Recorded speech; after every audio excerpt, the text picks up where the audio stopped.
Alright, before you watch this video, I just want to tell you my voice is a little sore, so don't mind it, okay? But I'm pretty sure if you increase your volume, you can listen to me. So let's get on with this. You must have read the news or seen it. Usain Bolt lost $12 million and now he has only 12,000 left. So, whenever I read a news, I reflect and think, what lessons could I learn from this? Or what is this trying to tell me? And I wanted to share a few of them with you. See, Usain Bolt, listen, he's a legend. He's like a demigod. He's like, we will never forget him. And given how rich he is, he lost $12 million, which is a big sum of money. But I can assure you, is it a snake? No, not a snake. No. See, $12 million he lost, but his net worth is $90 million. Plus he gets $5 million from Adidas. Plus there are sponsorships, companies ready to work with him. Plus the government of his country recognizes him as more like a national hero. So they'll do whatever it takes to help him out. I doubt he'll get his money back, but he has enough and more assets. If he sells all of them, he can still get $50 million. And I think he can live comfortably rest of his life if he manages well. But now, if you and I had lost that kind of money, I think we would get heart attack and die. Okay? And nobody would bother, nobody would help us. So what are some of the key lessons? Okay, I'll share with you what I felt, which jumped out. Number one is, see, whenever you get into something, whether investments or money, you have to be involved yourself. If you don't and you trust people, you'll get into solid trouble. And this has happened to me. I trusted my lawyer, one of my lawyers and accountants. This happened 2 years ago. And only for me to discover later on that they ran away with 6 months of money that I had given them. 6 months. It was not a very big amount, but yes, it is a sizable income for me. And then I had to pay fines and there was so much of headache. Yeah. Because I used to think the lawyer can be trusted. So now, every time the lawyer takes money, I do it officially through receipts through bank and a government app. And even the accountant, I make sure my wife checks. And by the way, this person that I was dealing with was working for a very reputed company, one of the oldest here. So it was a shocker. Okay, that's number one. Number two is, see, don't get into something you don't know. See, I've told you this so many times. So many people came to me with cryptocurrency. So many came with sponsorships. Ready cash. They were ready to pay me. Cash is very important. You know that. For me at least. Why did I say no? Because I don't know what I'm getting into. And see, there are so many idiots online who think, oh, I know cryptocurrency. Oh, I purchased so many. I have a bit wallet. I have this. You don't know jack shit, man. Warren Buffett, who is into investments, has spent, I think, 40, 50, 60 years of his life. He still says he has a lot more to learn. Then you, sitting in your home with your piddly phone and your 2-3 desktop, oh, I know millions. What do you know? If you know more than the people who have created it, then why aren't you the founder? You know only what you read online. And I can assure you, more than, this is a rough figure in my head, more than 90% of the so-called investors, when things are shooting up, everyone made money. Everyone thought they're experts. Today, everyone's silent, dead silent, because all of them lost their money.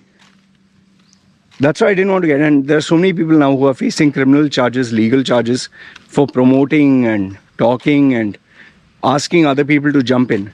In my wife's family itself, there is 1 or 2 people who were roping others and convincing. Now they are facing police complaints. So second one is, don't get into something you do not know. Number 3 is it's bad times when they come, no? They never inform you. It's something that really resonates with me. I have faced so many failures, not just bad time failures. Here's a thumb rule that I'll give you. If you are in your comfort zone, by that I mean, if you have a good job, well-paying salary, you're comfortable in your job, then you need to be worried. And I'll tell you why. This is not to put fear in your head. Because you are in your comfort zone. You're getting a salary per month. Why are you worried? Tell me, which employee who gets a salary per month is tensed every single day? No, there'll be job stress. There'll be office politics. But I can assure you this much. Your stress is not more than a guy who opens his business every day and hardly has customers. Like for example, me. When I get up every single day, I ask myself, where can I get a customer today? How can I get money today? And if I don't get a customer per day, man, I go crazy, man. And along with that, like see, right now my throat is sore and paining. Why am I making a video? Not for fear, not because someone told me. I love what I do. But at the same time, there is the thought, sheesh man, if I take one day for granted, the thought that I might lose something, there is always that back of the head. So because I'm afraid of failure, let me stand corrected. I said it's not just fear. It is passion that is the first thing. But apart from the passion, the fear factor is what really drives us. And the reason for the fear factor is every day is a new day. Every day, nobody is going to give me a salary. I have to earn it. And it's a struggle, man. So when you keep a target, every day I will earn, let's say $100. Every day, $500. No matter what. You keep a target and you don't achieve that target, you go mad. And for that, you have to be obsessed. You have to really love what you do.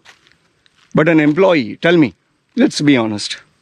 In your company, how many employees you think like this, act like this, work like this? I'm not saying that they don't do their job. But they'll be like, hey, chal raha hai yaar. We'll get end of the month. So even with Usain Bolt, I'm pretty sure retirement, he knew nothing would happen to him. He wasn't worried.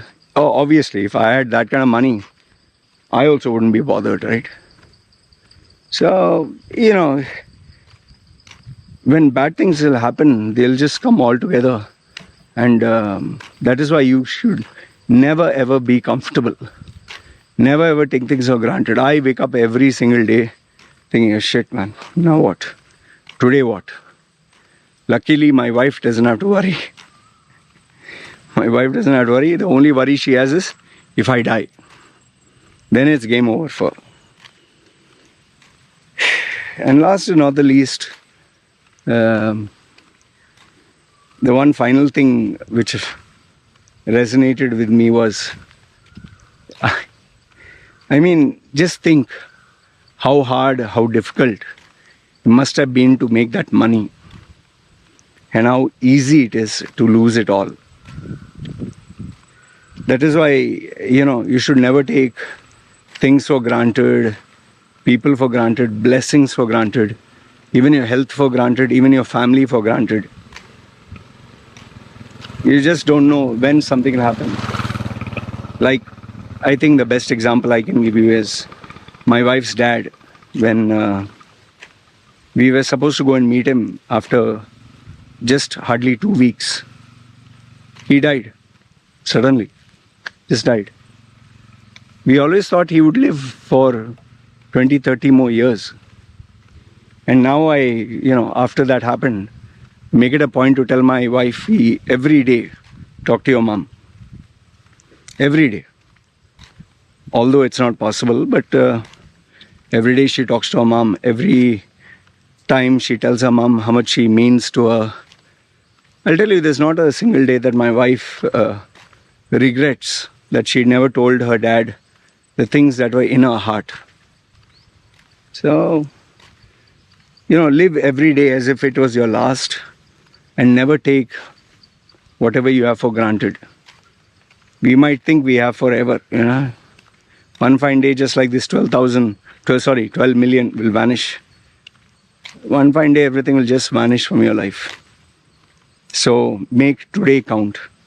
So if I could give you one important takeaway from here, it would be like your mother, father. Let's say tomorrow they would die. What would you want to tell them today? Son or daughter? What would you do? Spend time more? I'm not saying hug them, kiss them, cry, but you get my idea. Maybe there's an opportunity. Maybe your boss, your manager, instead of waiting, I'll do it month end, whatever feedback, send it now. You have to network with someone, do it now. Follow up now. What is the worst that will happen? They'll say no, or they'll say, what, when you're overreacting? That's why for me, see, this video, I could have made it tomorrow, day after. I said, no, do it now. If there's any work, I'll do it now. No procrastinate. Don't take it for granted. Don't take life for granted. Don't take people for granted. Even sometimes, when my baby,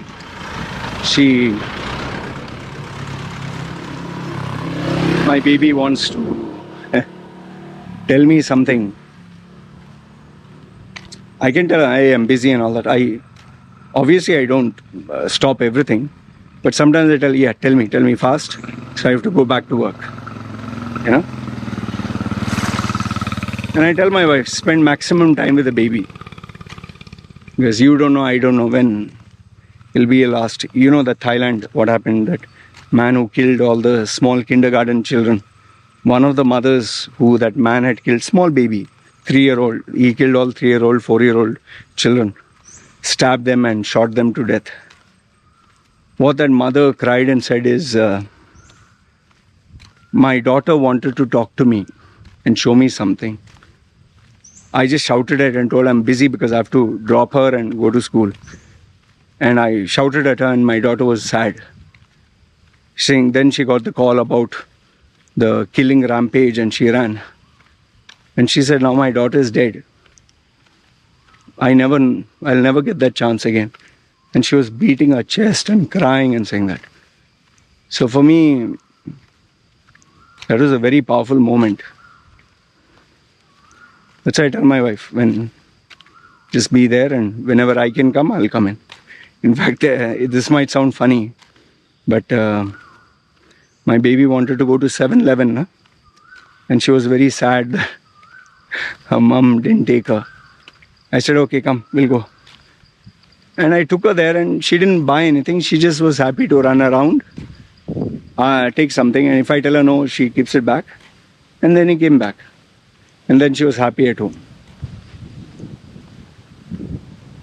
So yeah, don't wait forever. Maybe you'll not get a second chance.